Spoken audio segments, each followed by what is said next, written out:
आपके भी बहन बेटी के बारे में ऐसा बोला जाएगा। और जो भोजपुरी इंडस्ट्री का भड़ुआ कलाकार जो है इसको आग लगा रहा है ना, और जिसने गाना गाया है ना वो भी गलत है। उस कलाकार को जो जूता मार के आप लोग भोजपुरी इंडस्ट्री से निकाल दीजिए। सभी लोग, सभी भोजपुरी इंडस्ट्री के कलाकार जो है इन सब चीजों का विरोध करें। और किसी और को गाली दिलवाते हैं, कुछ लोग जो है किसी और को गाली दिलवाते हैं। जय हिंद। आखिर ये भोजपुरी इंडस्ट्री में हो क्या रहा है? एक कलाकार जो है बार बार लाइव आके रोने को मजबूर क्यों हो जा रहा है? एक कलाकार ये क्यों कह रहा है कि मैं भोजपुरी इंडस्ट्री छोड़ दूंगा, और एक कलाकार का नाम रख के, उसकी बेटी का नाम रख के गाना गाया जा रहा है, और आज भोजपुरी इंडस्ट्री के ही कुछ लोग मजे ले रहे हैं। यकीन कीजिए कि कल आपकी बेटी का नाम लेके और आपका नाम लेके गाना गाया जाएगा।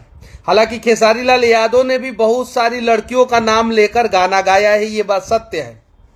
उन्हें वो नहीं करना चाहिए था, लेकिन लड़की का नाम, उसके बाप का नाम लेके आज तक खेसारी लाल यादव ने गाना नहीं गाया है। हिंदी फिल्म में भी बहुत सारा ऐसा गाना बना है। हिंदी फिल्म में भी एक मोना डार्लिंग थी, तो क्या मोना नाम की सारी लड़कियां जो है डार्लिंग हो गई? बेबी डॉल थी, बहुत सारी चीजें। तो इन सब चीजों को समझने की जरूरत है। मैं तो लंबा ट्रैवलिंग में था, पिछले 8 घंटे से मैं सफर कर रहा था। अभी मैं पहुंचा हूं होटल में।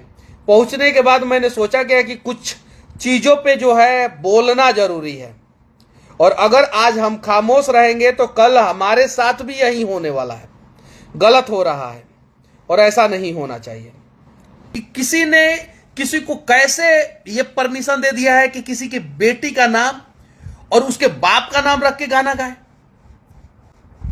ये गलत है। इसका विरोध कीजिए आप लोग प्लीज यहीं पे, और इसे खत्म कीजिए। ये खत्म हो जाना चाहिए, यहीं पे खत्म हो जाना चाहिए, और इन सब चीजों पे चर्चा ही नहीं होना चाहिए।